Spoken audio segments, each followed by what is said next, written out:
Good evening all. Welcome to the 6th day program of online short-term course on Adaptation of Aquatic Systems to Climate Change. With the blessings of our beloved founder, Chancellor Colonel Dr. JPR Sir, I am happy to welcome you all. On behalf of the Center for Ocean Research, we sincerely express our deepest thankfulness to her Honorable Chancellor Ma'am Dr. Mariazina Johnson and our President Sir Dr. Mary Johnson for their constant guidance, support and encouragement in all our activities. I also welcome respected Director Research Dr. V. Sheila Rani Ma'am, Honorable guest Dr. S. Velvizhi Ma'am, Dr. E. Vivekanandan Sir, respected advisor of Satyabama University TBI Dr. Sheshadri Sir, and our center head Dr. D. Inbakandan Sir. Moving on to the technical session, today we have Dr. S. Velvizhi Ma'am. Dr. S. Velvizhi is currently heading the Fish for All Research and Training Centers of M.S. Swaminathan Research Foundation, Pumbuhar. She is a scientist cum practitioner, has 17 years of experience in the area of small-scale fisheries development. She holds a PhD in marine biology and oceanography, working since 2002 with small-scale marine fishing communities in the east coast of India and have undertaken several research and developmental work spanning a range of issues including coastal livelihoods, biodiversity conservation, post-disaster rehabilitation, post-harvest management, climate change, and gender mainstreaming. She played a vital role in developing fisher-friend mobile application through participatory research and advocated by influencing public-private stakeholders for its scaling up across India. Since 2009, actively involved in marine fishery advisory services and conducting field-based participatory research on its impact towards the economic and social empowerment of fishing communities. She received the Ambedkar Award in 2010 and Spark Pancha Ratna Award in 2019 for her contribution in popularizing and strengthening marine-based livelihood options to fishing communities. She visited Jaffna, Sri Lanka in 2003, Kuala Lumpur and Malaysia in 2005, Cairo, Egypt 2005, Santiago, Chile and 2009, Oslo, Norway 2016, Italy, Rome 2018, London in UK 2019 for sharing her experience in global conferences and workshops organized by various international government and development agencies. Thank you. The session is over to you, ma'am. Thank you, Anu, for the wonderful introduction. Welcome. Can I share my slide now? Yes, ma'am. Yes.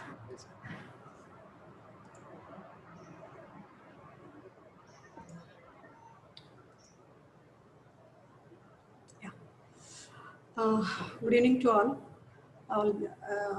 It is a wonderful training because I also attended all the 4 sessions except Shyam's session because that day I was not available.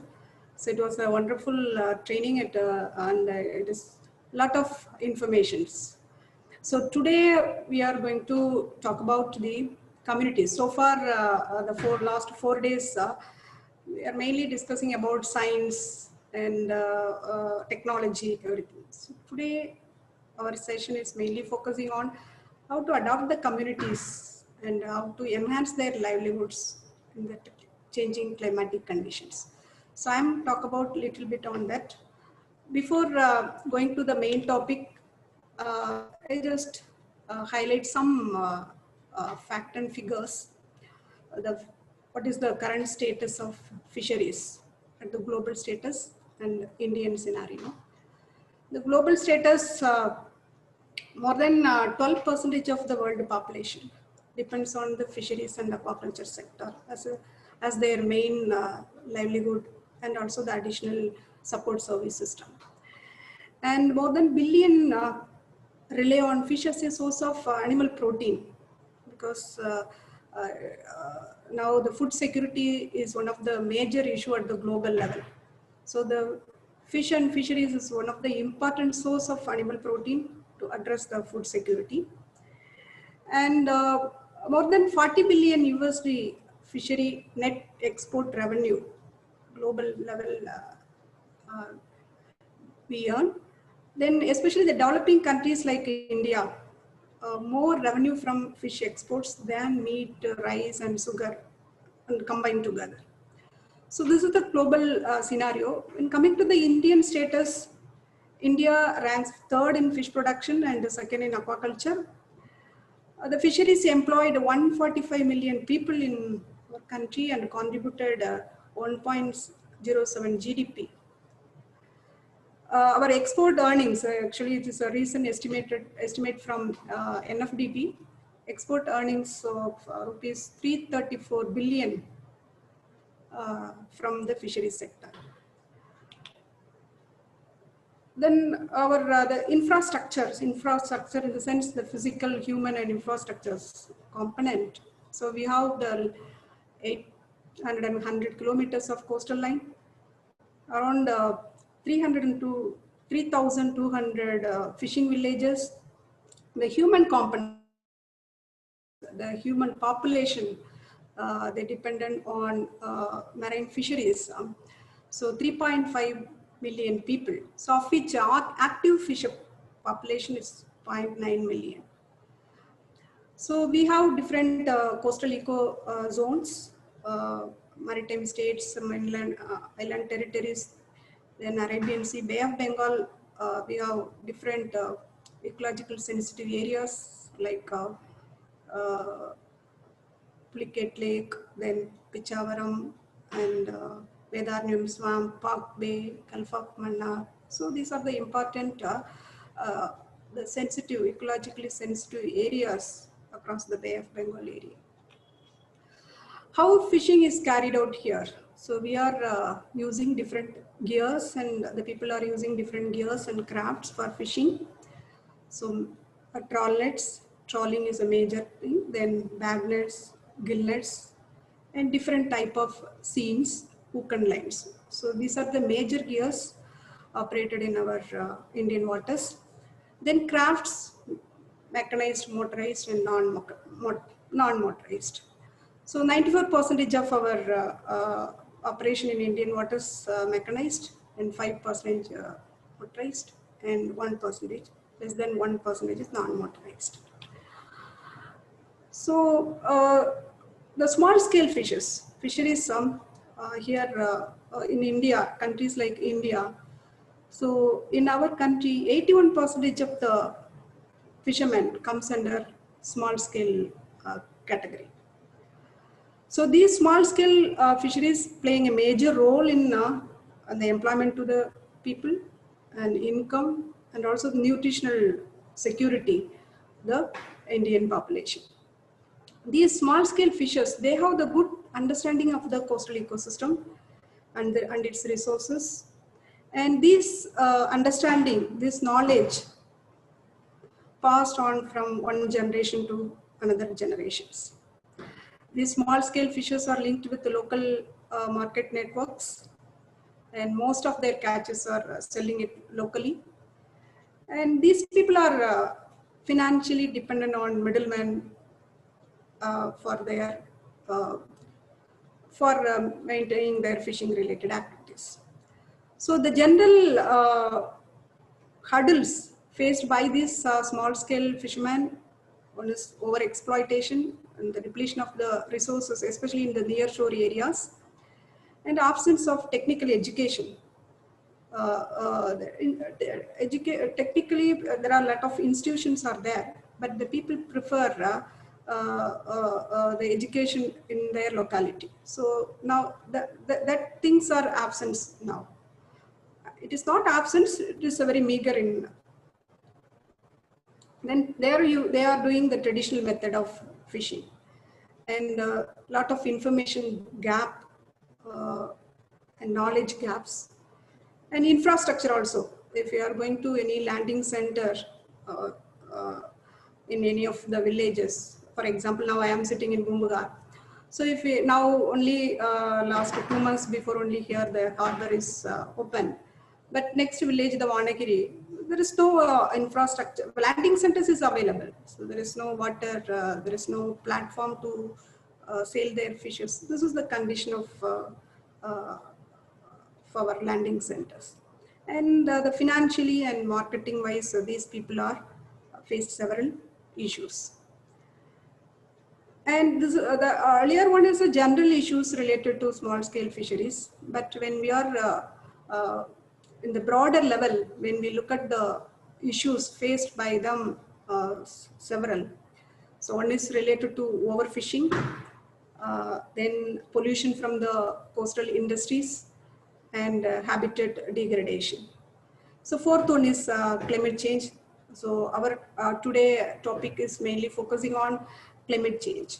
So to address these things, we need a balanced approach in fishery management, which brings value to the ecosystem as well as the equal attention to the services to people who depends on the resources for their livelihood. It is very, very important. The first day session, Dr. Vivekanandan sir highlighted these things during his talk on ecosystem-based development.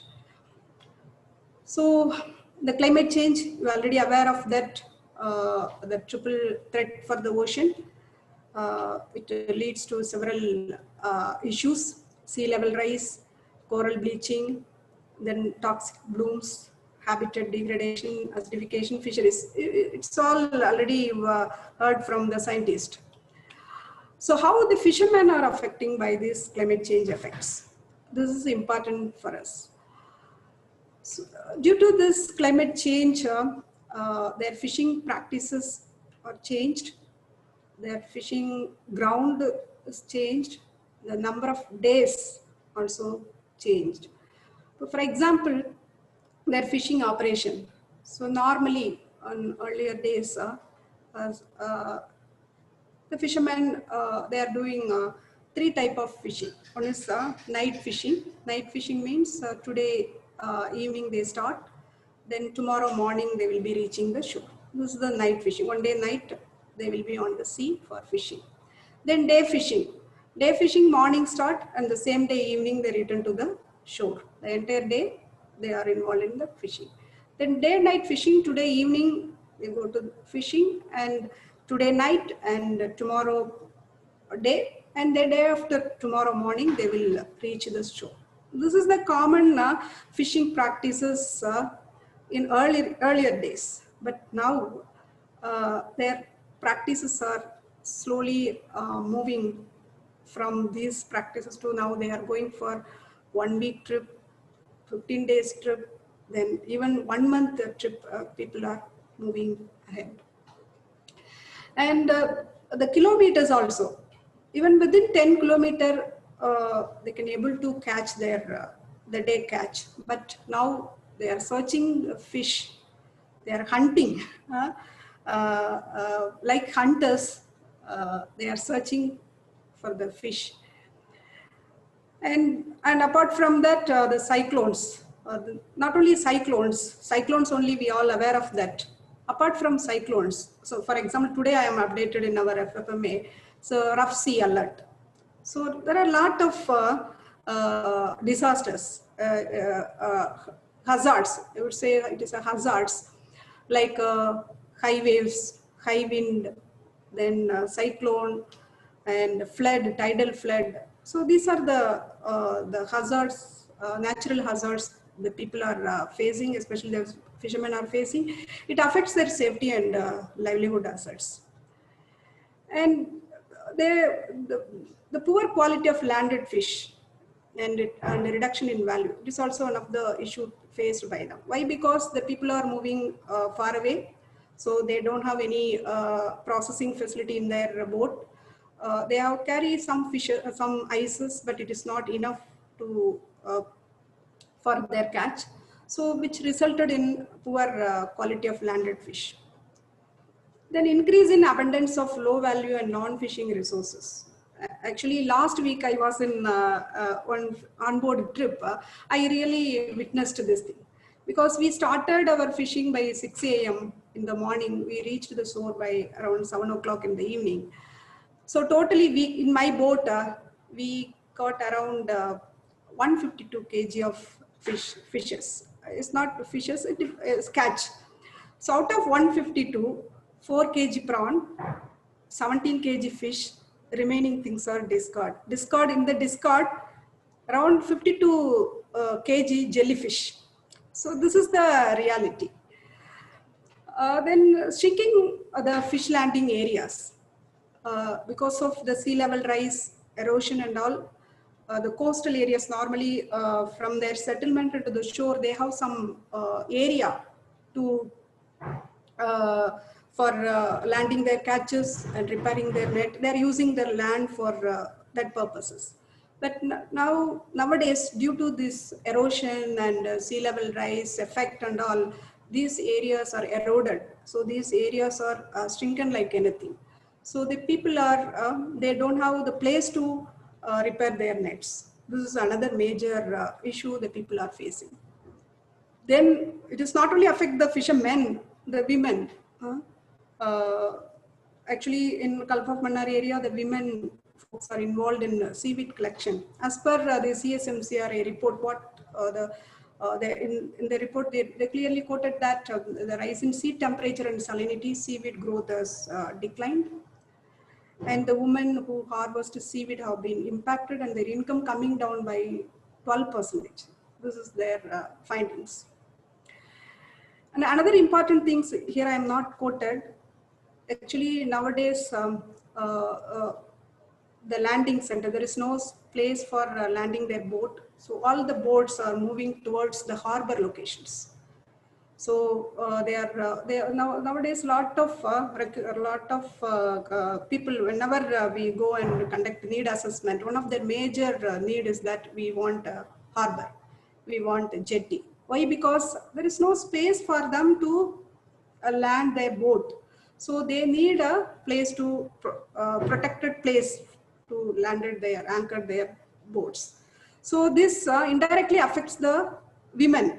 Why? Because these women are dependent on this landing center for head loading. So now all the boats are moving towards the harbor area. So it is difficult for the women to go away from their village and get the fishes.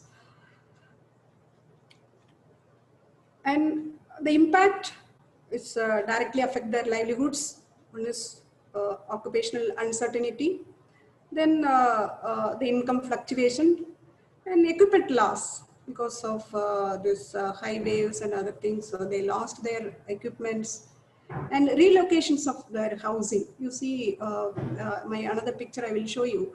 So because of the erosion and sea level rise, so most of their houses are damaged and they are compelled to relocate their housing to other places, and which creates a lot of psycho and social problems and overall increase their risk and vulnerability. So this is some of the report.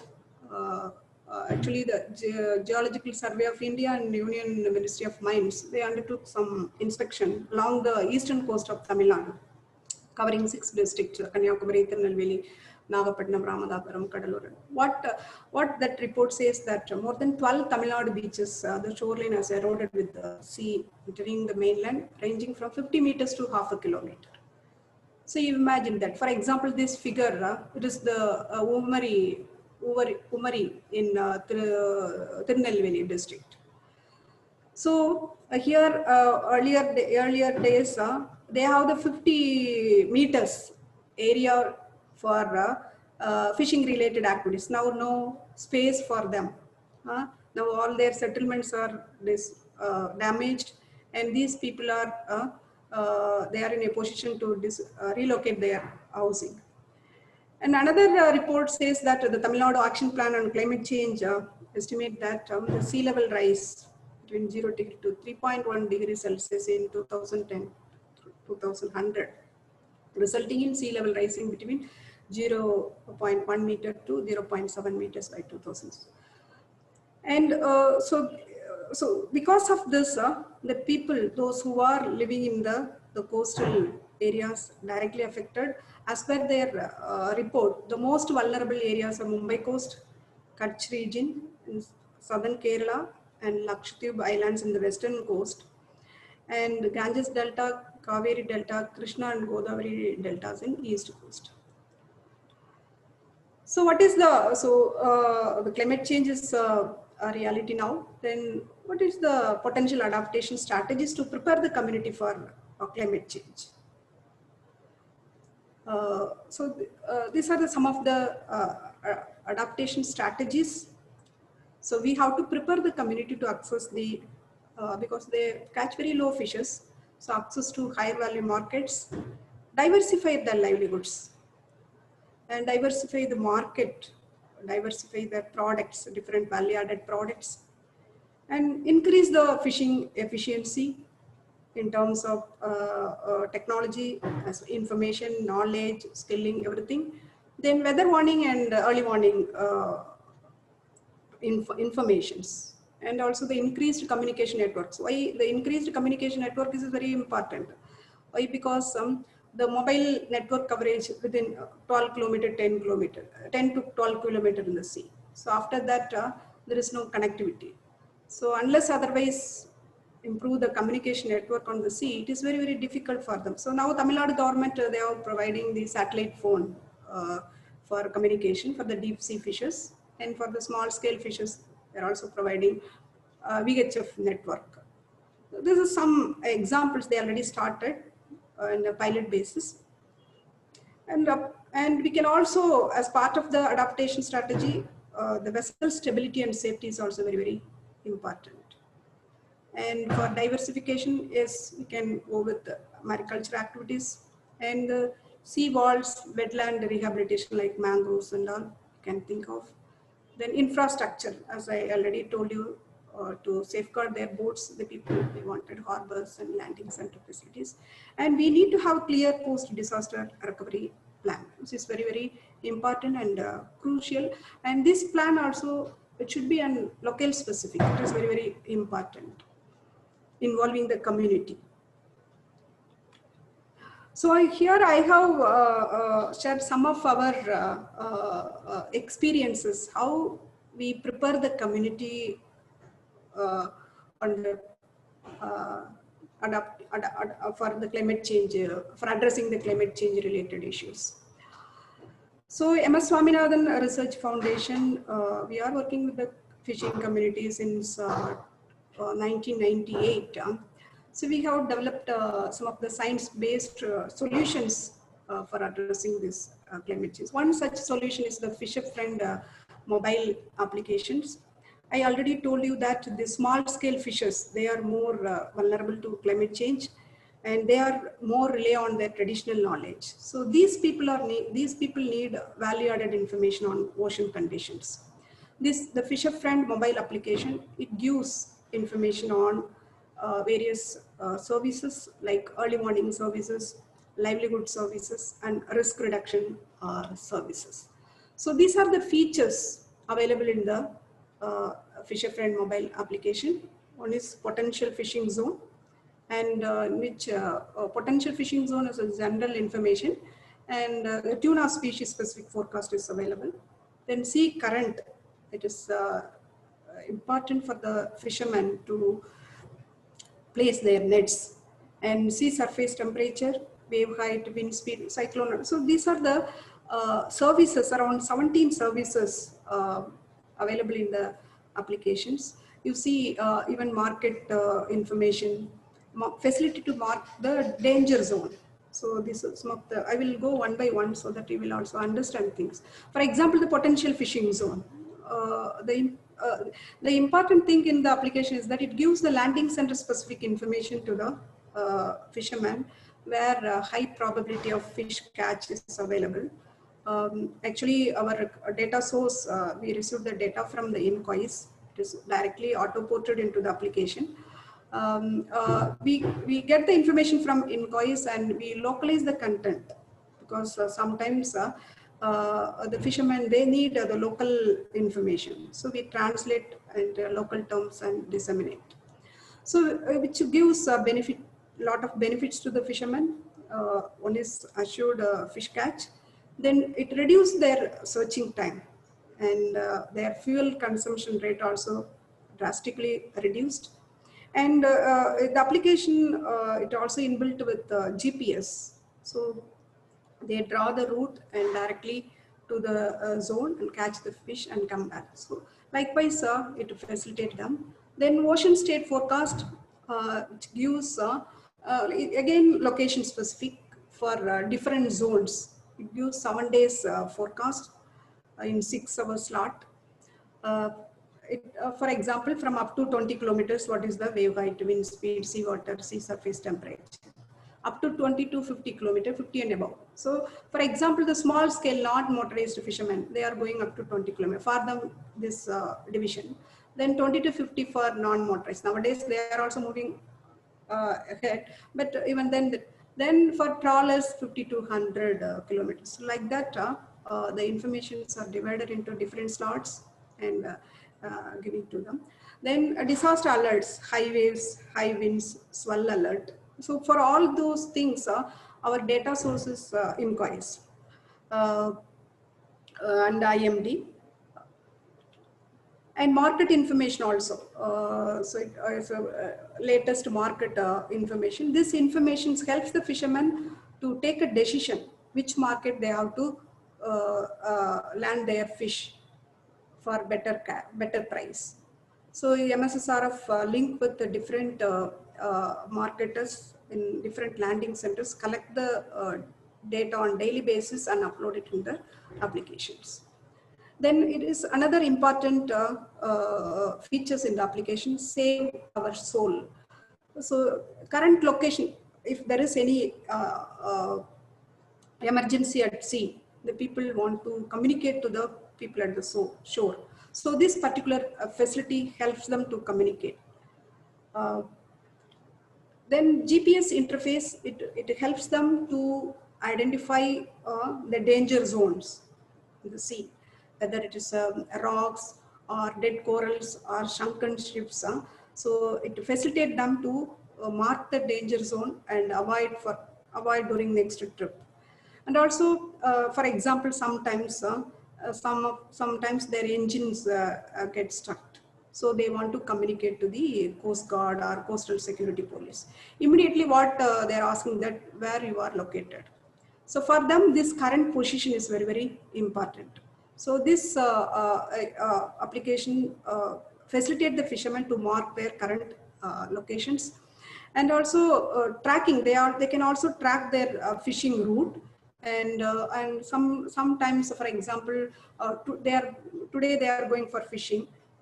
They are on sea. Some alert is coming, so they have to move the boat in the safer location. For that purpose, the navigation to nearby harbors facility help them. So which all facilitate them to minimize the risk related to fishing. Then this application, it is the available in Google Play Store. So one of the important thing of this application is that it is available in multi-language, 8 languages it is available. For example, to Tamil Nadu fishermen, they are going for fishing in Kerala.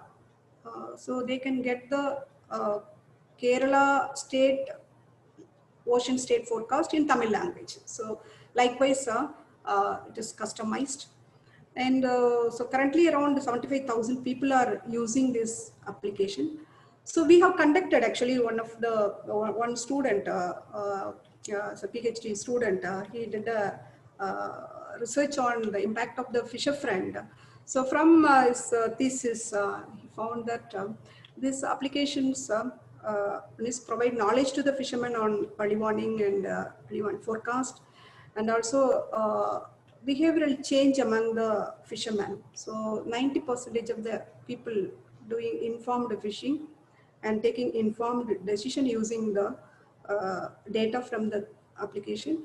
And this potential fishing zone information facilitate them to avoid bottom trawling and go for pelagic fishing. And it also improved access to market, improved market price. So this is some of the economic benefit they gained out of this application. And so far it rescued around 123 people lives for the timely facilitation with the Coast Guard and Coastal Security people. Because this application inbuilt with the helpline facility, whenever any emergency, the people call the helpline, and so then we facilitate them to contact with the Coast Guard people. So likewise, so around 123 people lives got saved. Then apart, so you can ask now, because the fishermen, most of the fishermen not having Android phone. Those who are having the Android phone, they can use the application. But most of the people are not having the Android, they have the small phone. So for them, for we have the facility called the audio and SMS facility or voice SMS facility. So daily 2 messages. On early morning, morning 1 message and evening 1 message. It gives, it alert the fishermen on what is the ocean condition for next 2 days. Suppose if there is any alert, we can alert them. So these facilities are helpful for them. And this is one of the way we are building their capacity. And data for this information, it is very crucial. Again, this is the project with the INCOIS. Actually, there are 16 institutions are involved in this particular project, Ocean Observation System through wave radar buoys. In Tamil Nadu and Puducherry, MSS are taking a lead role.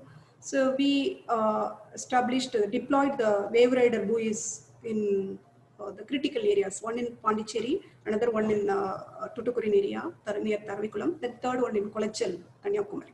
So these wave radar buoys are continuously giving the information from what is the height of the wave in the particular area.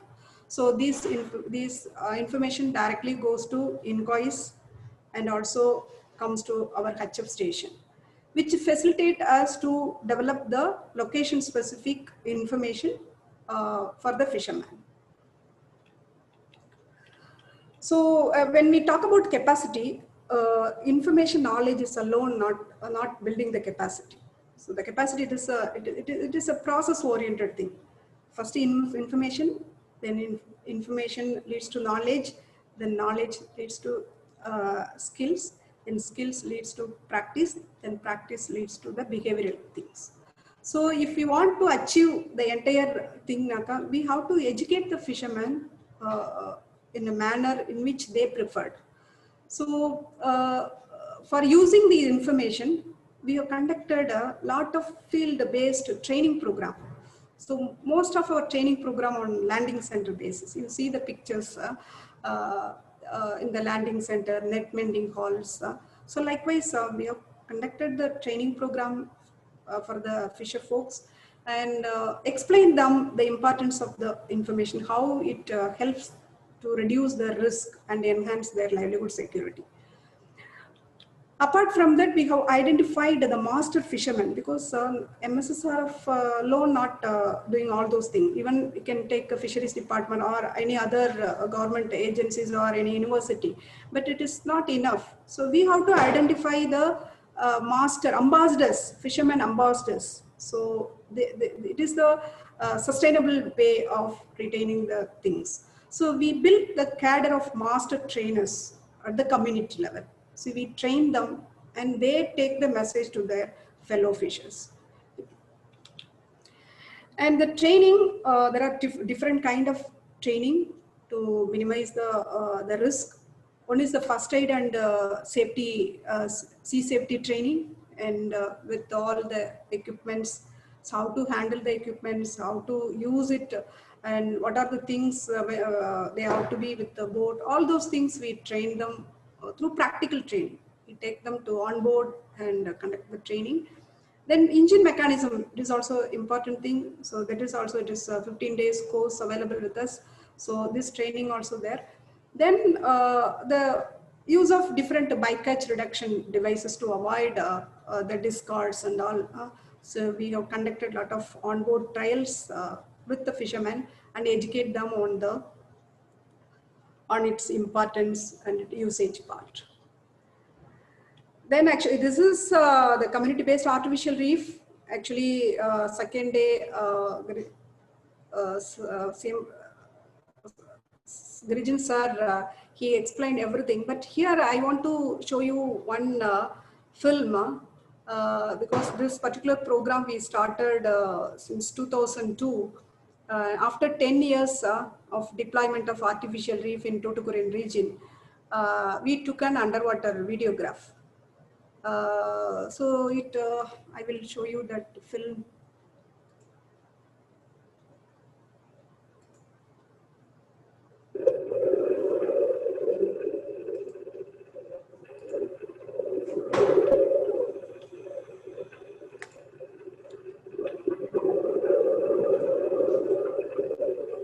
hope you can able to see the screen now.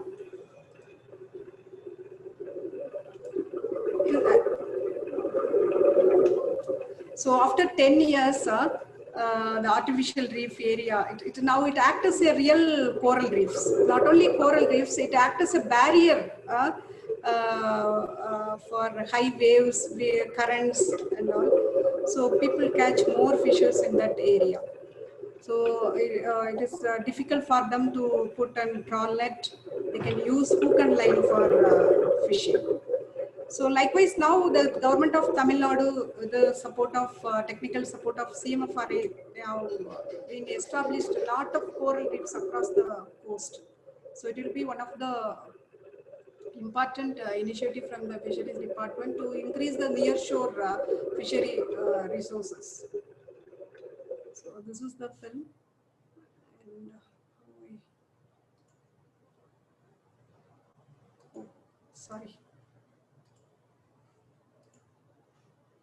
Yes.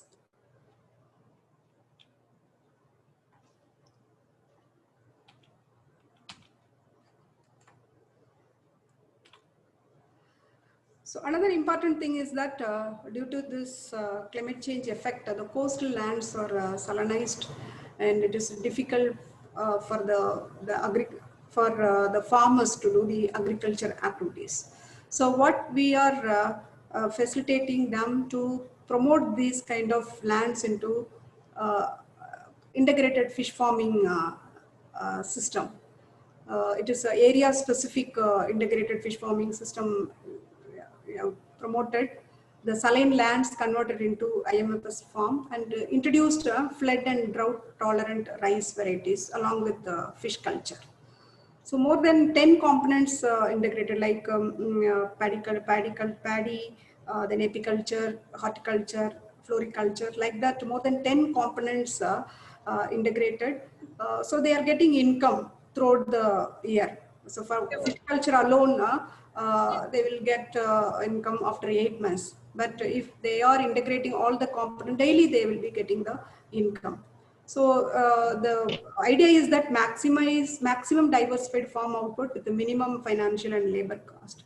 Other benefits of this thing is that the family farming, the family members, they involved in the activities, and it increases the productivity. Recycling of waste, one waste is manure for other component. Then they will get the income around the year. This is another strategy followed. Then value addition. So value addition, I already told you that we are from the catch, the people are getting more discard and low value fishes. How to convert these low value fishes into high value product? So we have the processing unit. This is our center processing unit.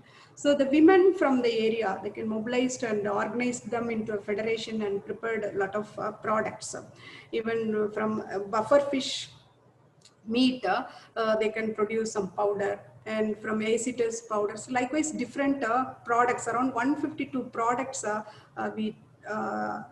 we demonstrated now the women are doing.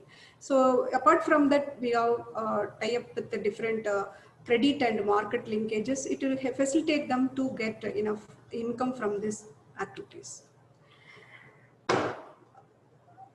So far, I have explained about the adaptive strategies. As you all aware of that, MSS are also taking care of the mitigation measures on climate change. The mangrove program, since 1989, we have started this program. It is now, it's a 3 phases. Phase 1, up to 96, it is a development of restoration technique, mangrove restoration technique. Then phase 2 to 2003, joint mangrove management. Then from 2004 onwards, the integrated mangrove fishery farming system and enhance the adaptive capacity of the coastal communities is ongoing.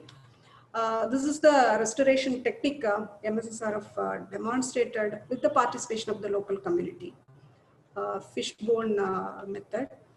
This is the demonstration site. 95, the site is like that. Then this is 2004, 2017. So 2015, it is in Pichavaram. Then here also, the main thing is that how to engage the community, the co-management, the joint mangrove management, which is crucial. So how to involve the community, how to involve the not only involve the community, how to involve them in a decision-making process, which is crucial. Unless otherwise we give the dominant role to them, they never ever involved in the participation process. So this is a process we have followed in all our approaches. First, situation analysis and selection of the project villages, then conduct the participatory rural appraisals. For example, if I am going to mangrove regeneration process, so I'm taking the mangrove regeneration as a problem. So how we are going to address? For that purpose, we have conducted the participatory rural appraisal, then formation of the village mangrove council, and then mangrove unit, and prepare the plan with the participation of the local community, and then jointly jointly monitoring. This is the way MSSR of practicing in all our this thing. So this is the structure of the village mangrove council. The members, the general body and executive committee, all the members of the village become a member of the general body. The general body elects the executive committee. The executive committee implement the program. So this is the Godavari mangroves. So when we started the work, the Godavari 1996 is the remote sensing picture. Then 2006, 2016, it's the last year things. So now the entire thing is regenerated. This is the recent JS picture. Likewise, Krishna mangroves. 1990, when we started the program, it was like this. So 2018, so the entire area was restored. And Pichavaram, this is the 1988 status. This is 2017 pictures. Even this is the Muthupet mangrove wetland. Actually, you all aware of that the Gaja cyclone, how it affected the people in Nagapattinam and Thiruvarur areas.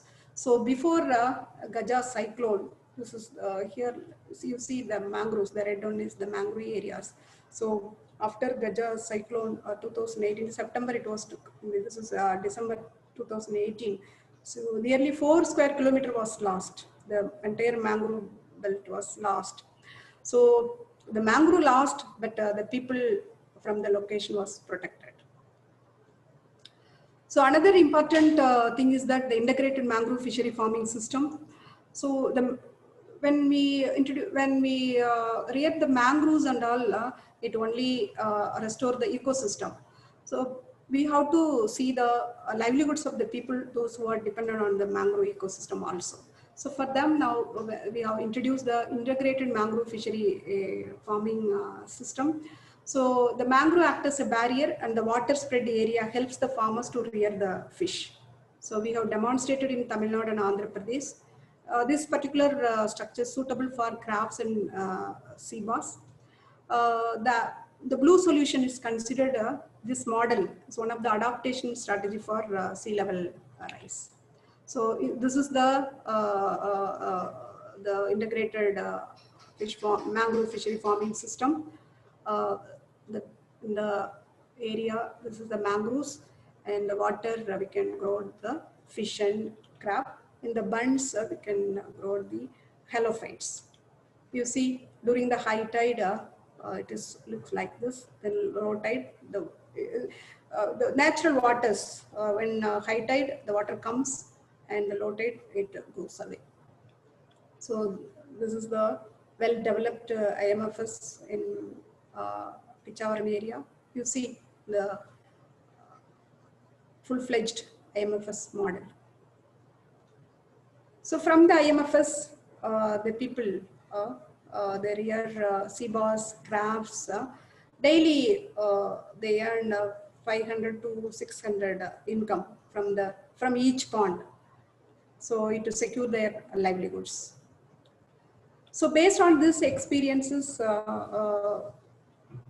recently, actually, 4 years back, the UNFCCC has recognized mangroves first line defense and for climate change, and they have sanctioned a project. It is the first project in India. Period 2015. It is an ongoing project in Andhra Pradesh. So we utilized the revenue land for the mangrove conservation. The Panchayat Raj institution is our local partner. So far, we have restored 200 hectares of mangroves in revenue land, converting 50 hectares of stream farms into IMFS. So this is the current project. So how all this happened? This is very, very important. It is not a one-time process. It is a continuous process. It is a site-specific science, site-specific interventions, science-based, community-centered, and process-oriented approach. Without these things, it is difficult to convince the community, convince the stakeholders, convince the scientific community.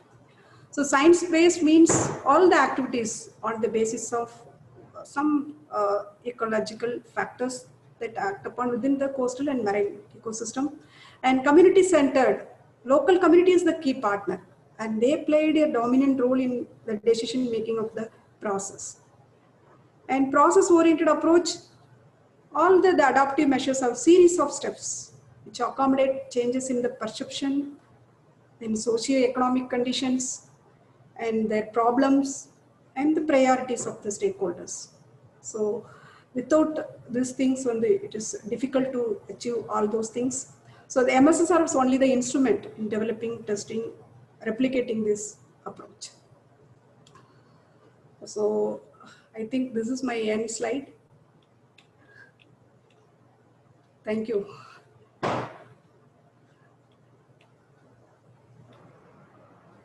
Thank you. Thank you, ma'am. If you have any questions or suggestions, clarifications. Thanks for the wonderful presentation, ma'am. You have done a lot. Hats off to you. Thank you. I think Vivekanandan sir is here. And Yes, sir. I will unmute.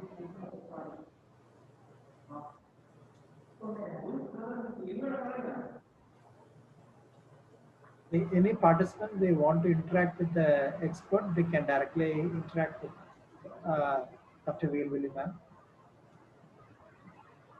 Velvizhi ma'am, I have a question. Yeah, please.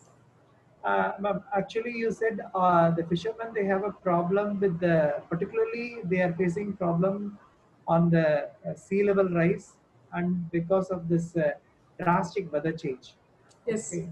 Is any of the fishermen, they have said that even the sea surface temperature, nowadays we are having a heat shock wave, almost it is alarming thing. Yes. Any fishermen, they have faced the problem and they have said anything to you or communicated to you, and is any kind of action taken for that? Yes, sir. Actually, they are asking for the sea surface temperature.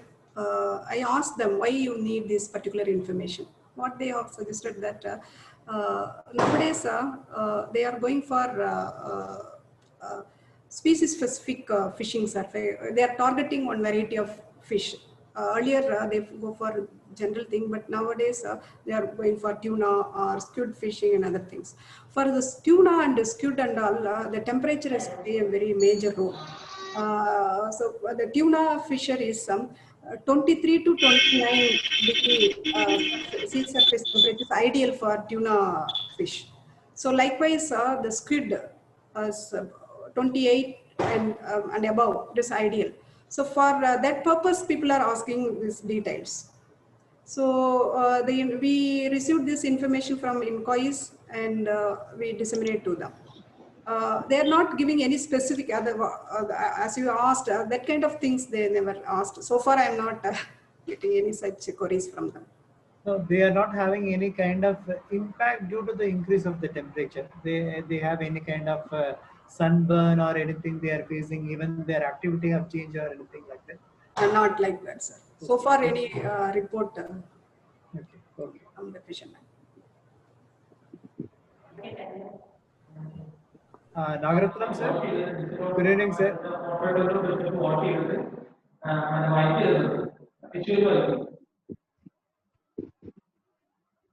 Ma'am, I have one question, ma'am.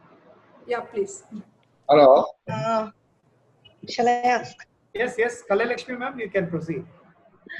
Okay, thank you, sir. Ma'am, I'm basically from management studies. So as you told that this is actually this particular app which you have introduced has been improving the livelihood of fishermen. So in what aspects are they able to improve with this app? Can you give me few advantages of this app where really the the business has improved what they have been doing earlier and now what they are doing? So I already told you about the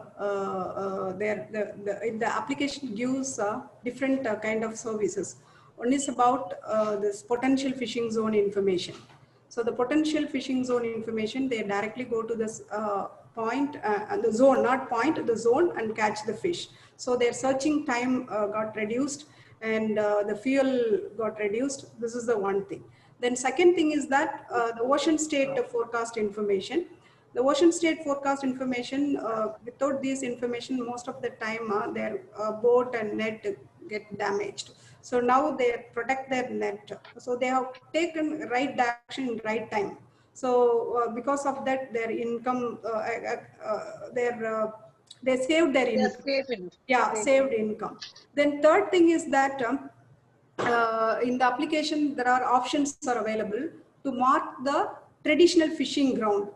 Suppose today I am a fisherman. I am going to sea for fishing. So particular zone I get a good catch. I store the particular zone into my application. Next time I am going the same zone So and you can yeah, save it with yes, that app. yes. Thank you, ma'am. Thank you. Thank you.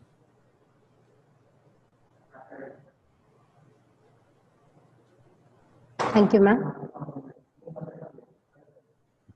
Participants, if you have any questions or queries, you can directly interact with the ma'am.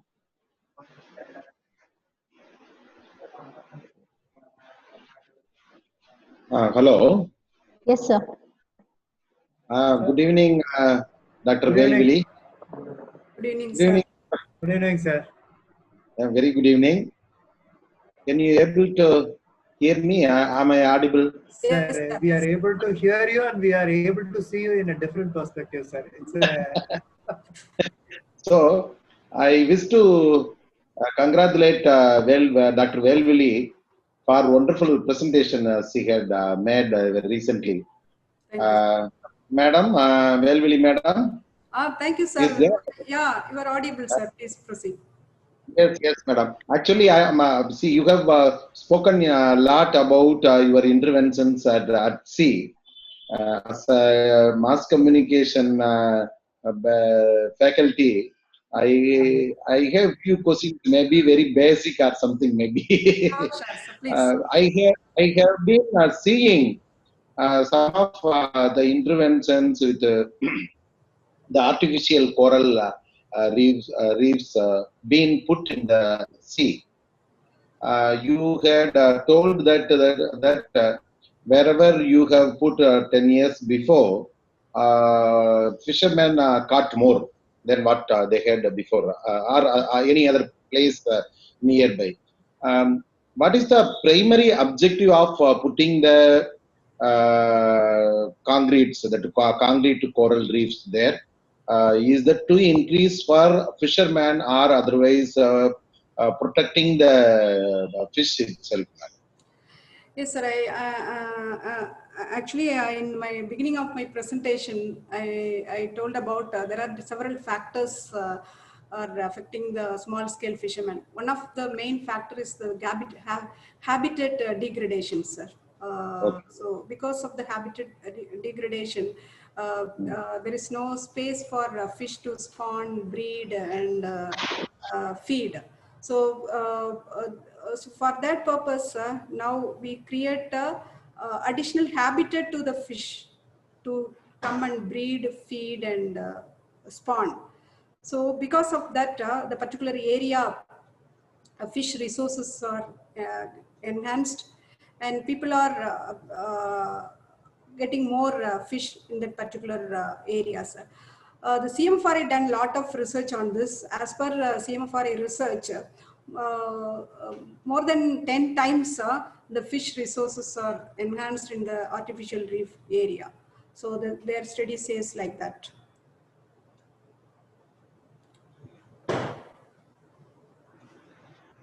But is it right? No, sir. Is the Velvizhi ma'am voice is audible to you? Yes, yes. A bit there was disturbance, but now it is okay. Okay.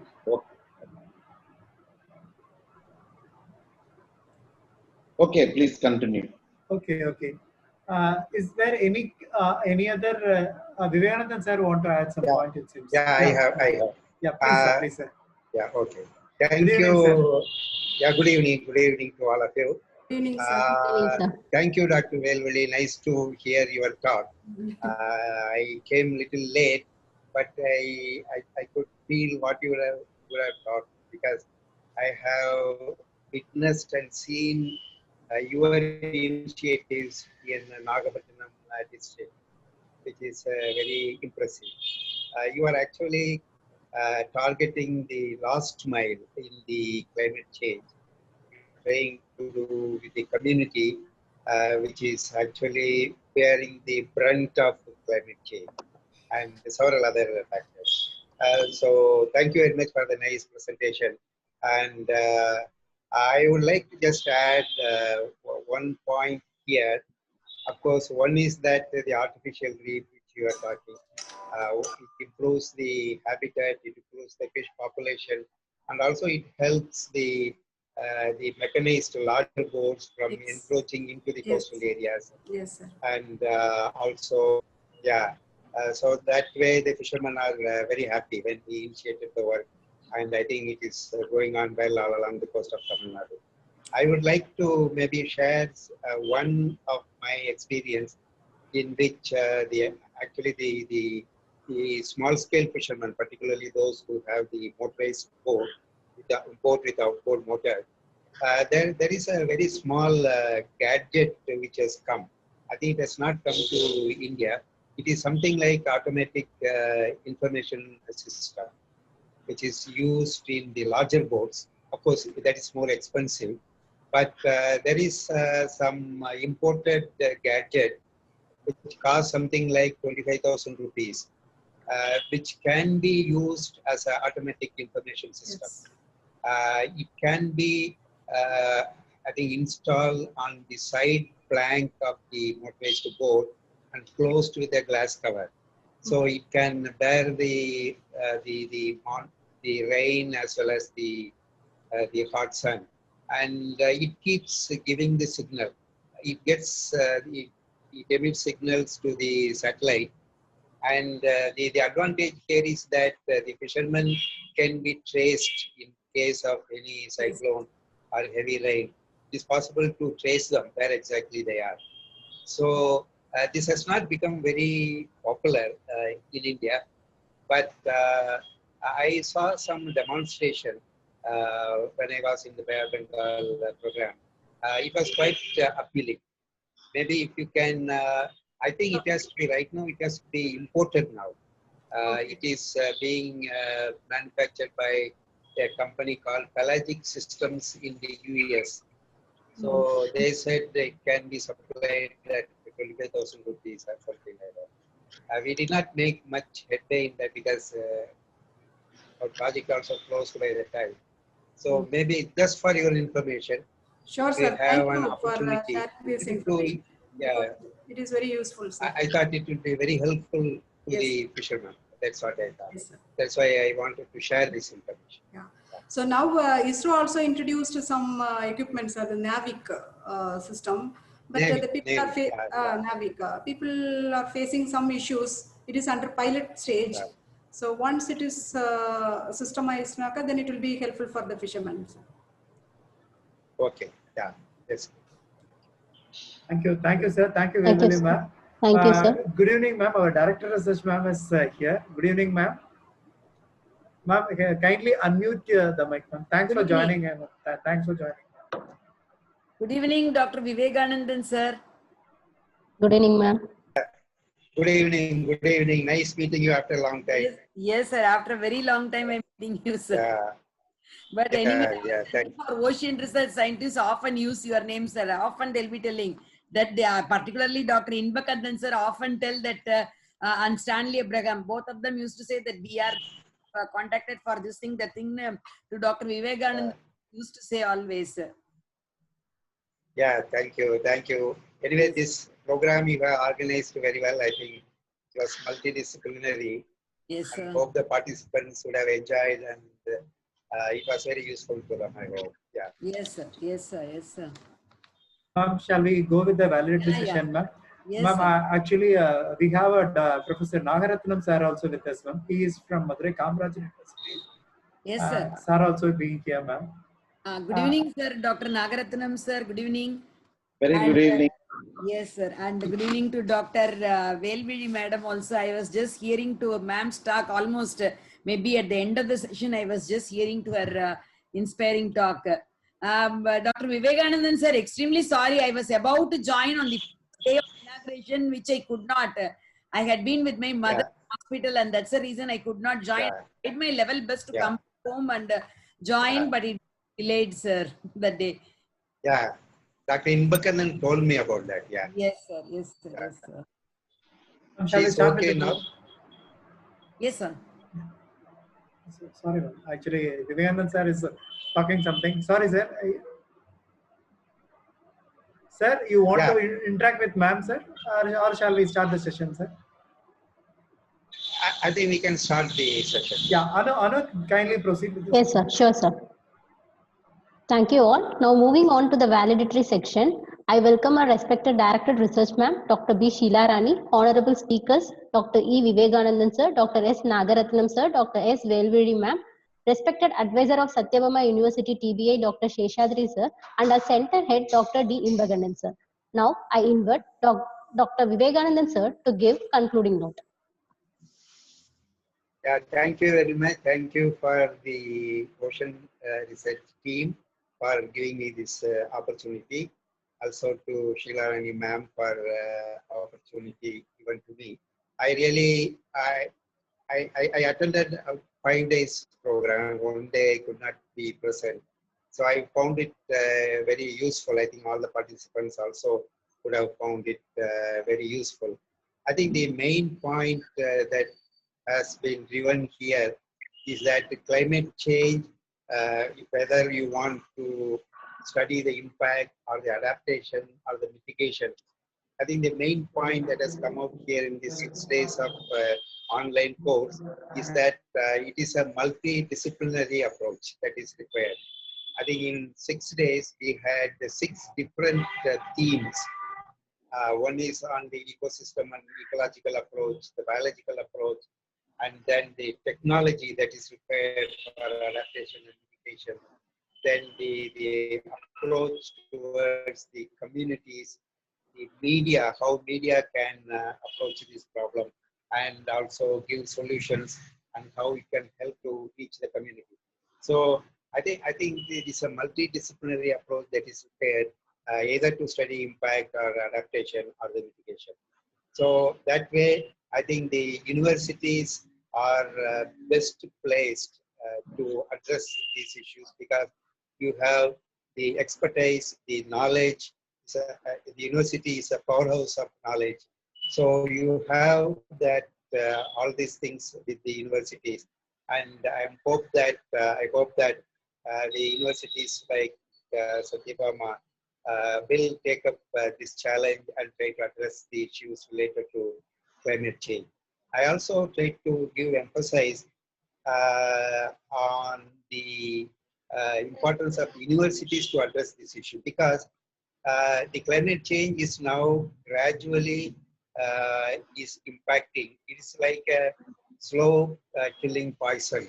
We do not know whether it is happening with the climate change, but climate change joins several other stressors like pollution, habitat degradation, overfishing, etc. And it joins with all these evil things, and it is negatively impacting the human population as well as the animals and the ecosystems. So in this respect, I think the maximum impact of climate change has not been felt even today. It's going to be felt in the decades to come.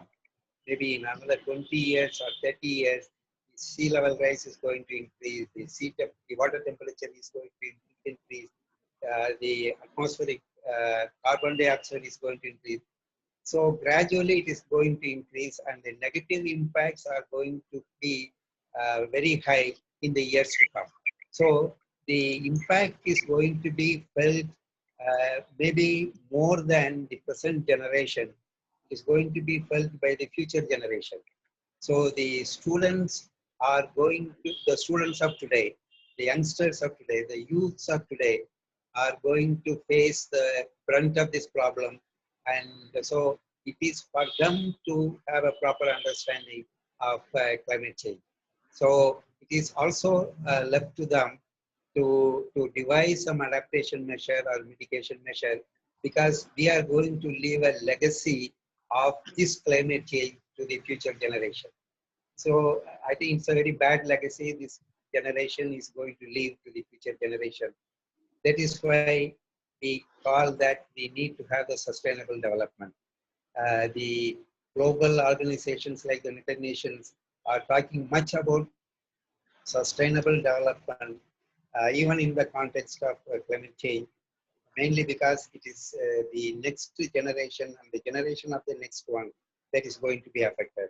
So the students have a greater role to play, and they can have some, I think, some interaction with the communities, take some steps and educate the communities. For example, the way in which the communities have to change the lifestyle gradually. For example, countries like advanced countries like Norway, when we visit, we will understand that many people are using bicycles. So bicycle has become very popular, and they are gradually weaning away the motor cars and the motorbikes, etc. So they are moving to the next generation. Next generation is bicycle, not the Mercedes Benz or Audi cars. So when some of them came to India, so they said that India is still in the era of cars, very sophisticated and fuel consumption cars. So they said when you are going to reach the next generation of using the bicycles. So that is the change which is required. Just I am giving you one example. So like that, there is a great opportunity for the youths to have inroads into the communities and try to reduce the negative impacts of climate change. So I think in that respect, the Stay online program, particularly to the students and also to the faculty, would have been very useful. And I think at least some of them would have been sensitized, and I think there are also great career opportunities when you talk about research and development with relation to climate change. So there are a lot of individuals who are now making green efforts like cloth bags. I know many of them who are going into that. So there are great opportunities. It's only for the youth to pick what is required for the future.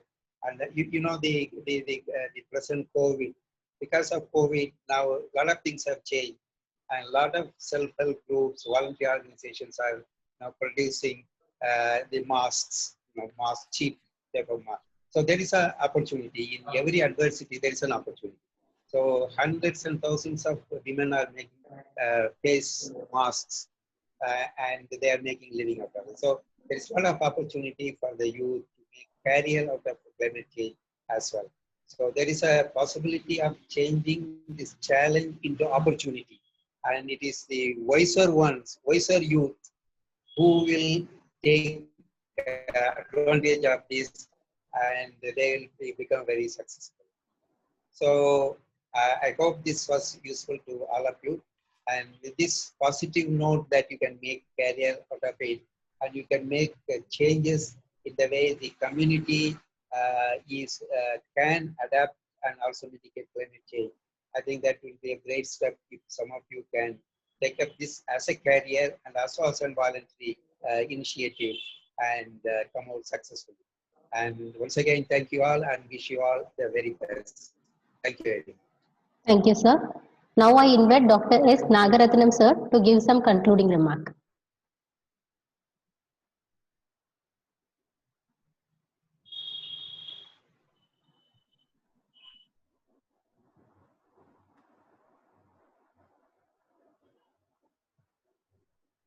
Nagaratnam, sir.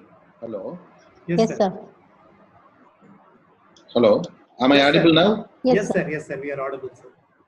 One second. Speaker is not working here. One second. Ah. Thank you, Dr. E. Vivekanandan. Thank you, Dr. Inbakandan, for the opportunity to be here for the concluding remark. I have been, like Dr. E. Vivekanandan, I have been attending the sessions except a few, one or two, and I joined later for one program. So far, all these panel speakers had been selected very carefully, and also all the resource persons had delivered their remarkable contributions, that I can say. Some of them said about mango, some of them told about the fisheries starts, and also I had opportunity to speak about the interventions for media and communication. As I have also I had also opportunity to share my views yesterday. In this, I wanted to tell that the media, I have doubt also that we know that media has media often miss some important aspects. Then if it is very biased in the sense for science, in the sense it is obviously marine biology also be a rare place than media, that we can say. I could able to say that this type of programs can enlighten media persons also, so that most of the deliberations are important for the media deliberations also. And this discourse will be the discourse of scientists and the activists or otherwise a working group. A public discourse, it will be a really concrete and wonderful one. We know that the fishery sector is affected by the COVID, not because of COVID infected the sea animals, but the fishing activities were reduced because of COVID. That is, we never seen before that much reduction in food production from the world. But we already know that now the fishing, the oceans have been giving to the humankind to the giving the protein more than the wild stock. So it is very important that if we touch ocean, it is very difficult for the human mind also. But the coverage of yesterday, as many people told that we have many more magazines in Tamil or otherwise in English for one thing. But the newspapers that Vivekanandan mentioned about the e-papers, that is actually not science newspapers, not e-papers, science newspapers not present like magazines. Magazines focus is different than the newspapers. When newspapers say something, the policy makers and also the politicians take seriously. If it is published by magazine, in the sense it is its own impact, less than what actually the mainstream media have to inform to the policy makers. So what I wanted to tell that the news coverage the information coverage of media must be increased.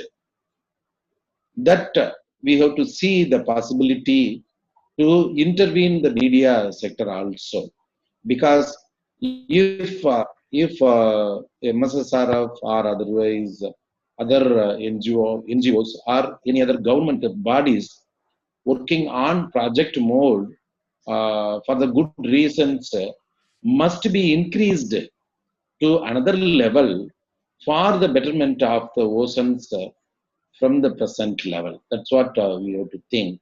And also, media persons along the coast might be aware of the things we have been discussing. That's what the biggest challenge. When you when it comes to oceans, the media houses immediately contact the reporter of the specific area, where he can able to know some facts of oceans and the issues and about the communities. But most of the time they cannot able to articulate it with the scientific background, and we don't know how much contact and network they have for reporting accurately. That is the challenge for the coastal belt region journalists. So that what I wanted to say is the sensitization of oceans among editors and reporters who are in the edition, sitting in the edition offices are most important, and also in the city level, they are far away from the uh, ocean coastal, far away from the coastal, but they are taking some policy decisions about the coverage for their media is vested with themselves only. That we have to know that. And also, I wish all the very best. I hope and I am sure that all the participants must have enjoyed the various sessions conducted by the and I wish all the very best to Satyabama team, and also Dr. Inbakandan, and also Dr. Velvizhi. Thank you very much for the opportunity. Thank you. Thank you, sir. Now I invite Dr. Seshadri sir to give some concluding remarks. Thank you very much for the opportunity. I don't want to take much of the time. Of course, I want to flag few points. I mean, we had around 6 lectures over a period of a week. The thing is, all these things talking about the mitigation measures and the problems faced by the world. But no doubt it is true that world is also facing a new challenge. That is, one is the climate change is real and world is changing, and preferences and expectations are also changing. And if you see, I just wanted to compare this aquaculture and agriculture, where agriculture has gone very much deep into taking technologies in it. Though we say we have around 60% people now working in agriculture, and it has lot of technological advancements, and now we are moving towards hydroponics, aquaponics, aeroponics, all this area. And aquaculture, I would say, I mean, the fisheries area has not seen much of this kind of technologies for a period of years. Still, it is, I would say, in infancy only. In Indian settings, of course, if you go to other countries, we can see a lot of developments. And even in our country, there are two sides of development we can see. One side, the fishermen are always fishermen. The other side, we can see the developments are happening in few pockets. And we must try to democratize these developments for the entire society, so that all fishery community engaged in fisheries also get all the benefits of the developments. For this, I mean, as one of the conveners, of course, everything was done by Dr. Inbakandan. I just wanted to flag this, that this Earth Science Technology Cell, supported by Ministry of Earth Science, has to, we as a responsible organization to try to democratize this by joining hands. And government also expects nowadays joining hands with the different organizations. Like earlier, academic institution was something different, NGOs were different, and people were different, government was different, and even the research institutes were different. Now there is a requirement for everyone to join hands. I could see Dr. Velvizhi talking about experiences from the field. It's a really wonderful experience she has thrown, and that also augurs us to think on how Center for Ocean Research and ESTC can join hands with MSRF or CMFRI or other organizations to do some kind of mapping and also do some kind of damage control exercise. One thing I just want to, about all, I just want to give only one thing. We need to really move into more advancements like man-made culturing systems. I mean, it's artificial culturing systems, so that in the future, our fishermen were not left with only the open system of groping in the dark. I mean, the resources are receding. So it is difficult if the number of fishermen swells, if the expectation swells naturally, there will be always a competition between the ecosystem, expectations, and people's livelihood. So really, we have to wean out those people from that real natural ecosystem and also give them kind of alternative livelihoods. For that, we should work together. I hope this the presenters and also the participants will also in future join hands with us to take this idea forward, bringing a larger movement to support the fishing community. Thank you so much. Thank you. Thank you so much, sir. Now I request participants to come forward to give some feedback regarding this program.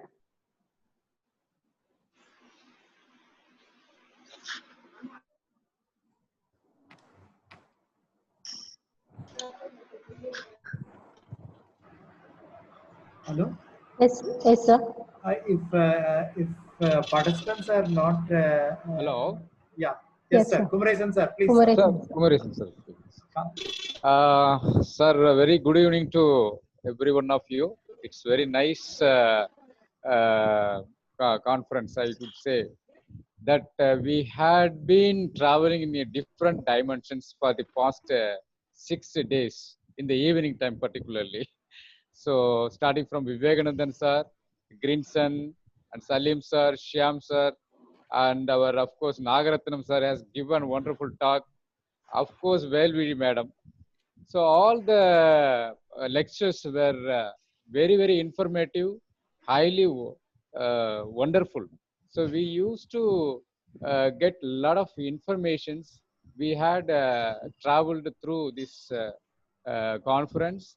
As far as the climate change is concerned, all the lectures are focusing the mitigations and how to overcome these issues, with particularly in the coastal belt and island systems, making resilience of the ecosystem based approaches. So all those things are very, very informative, very important also.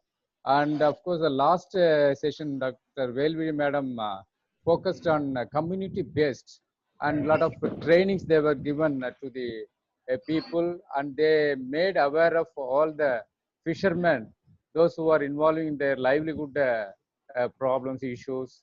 All those things are rightly pointed out, and it is rightly related to the climate change also. So how to overcome these issues in future. Of course, Vivekanandan sir has given elaborate lectures on fisheries, how the fisheries being changing in the over a period of time, and how to educate the fishermen to do fishing in future, how to improve their livelihood. Everything is very wonderful. And of course, we had a different level of talking from Greenson sir and Shyam sir, like sea level rise, and how the SARC countries are involving in those things. So everything is wonderful, sir. I should appreciate all the lecturers, including Vivekanandan sir. So my congratulations to the organizers, especially Inbakandan sir and Madam Anu, and she is very well organizing all those things for the past 6 days, giving the information, prayer informations, and taking the information from the lectures, and giving the note of their Satyabama University, and all those things. Very, very impressive, and we enjoyed a lot, sir. Thank you very much, madam. Thanks a lot, sir. Thank you, sir. Thank you so much, sir. Now I invite respected Director Research Ma'am, Dr. B. Sheila Rani, to give valedictory address. Yeah. Good evening to all.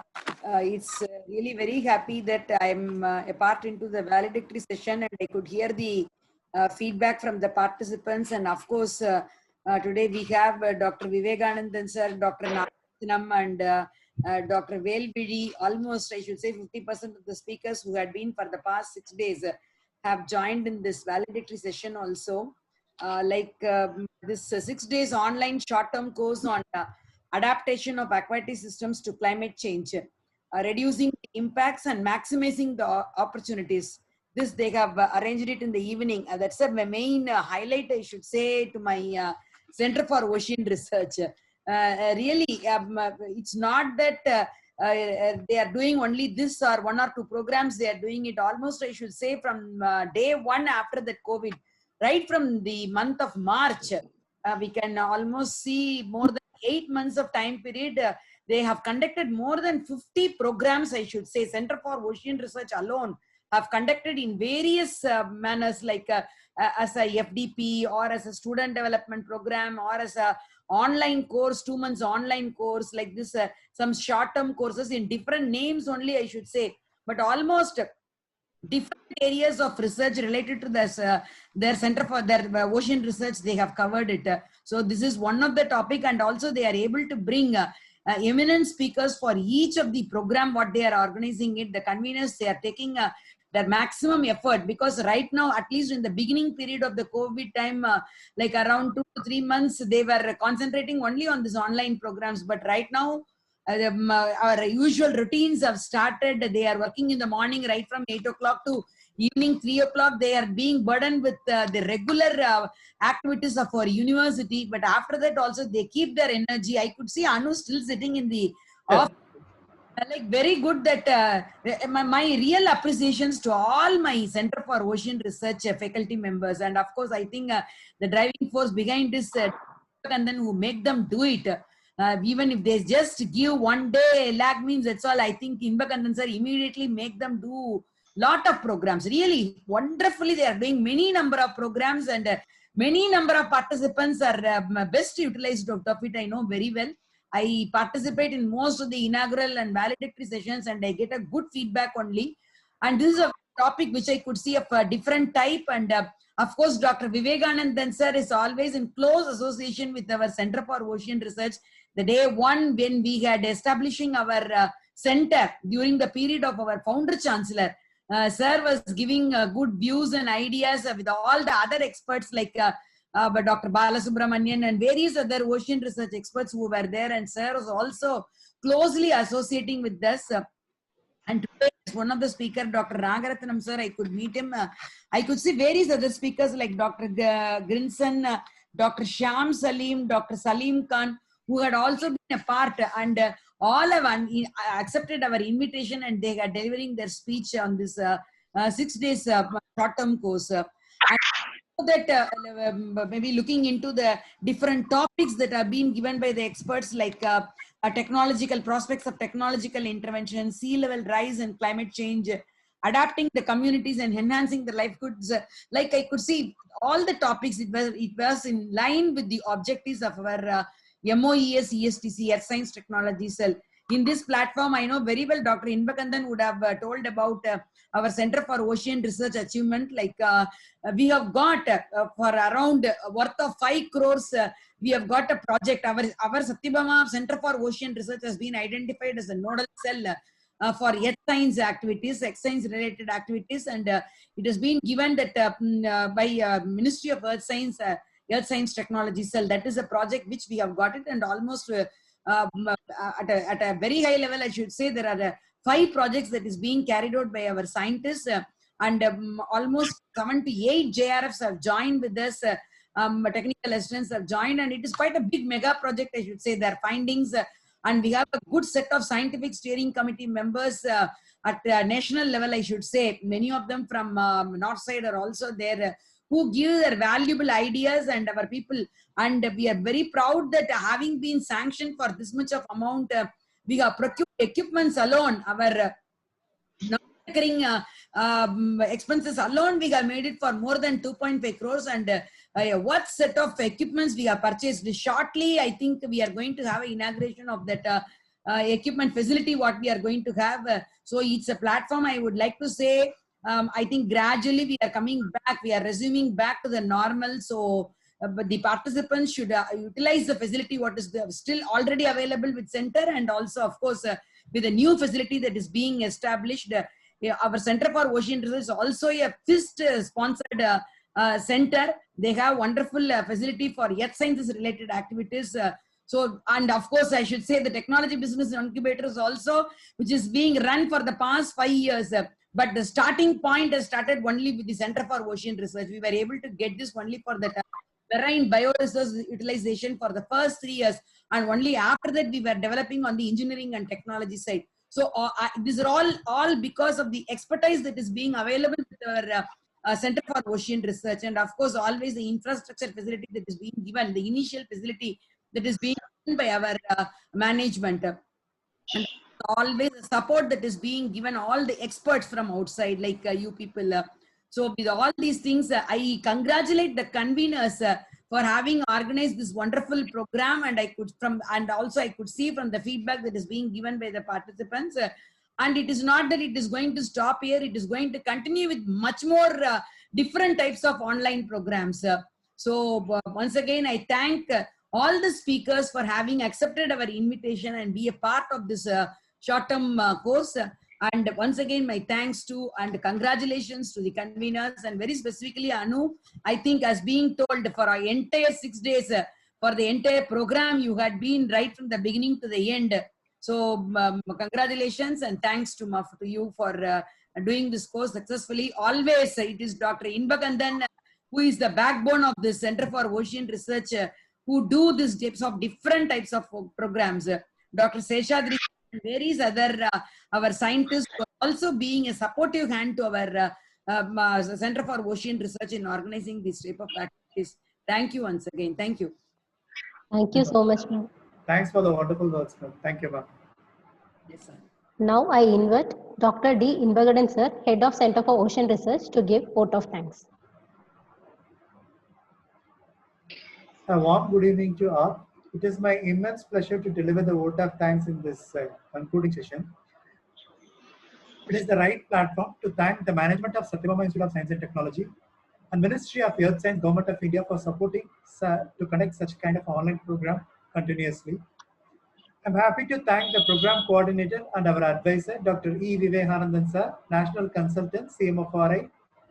His esteemed guidance and constant support uplift every individual at our center. Thank you, sir.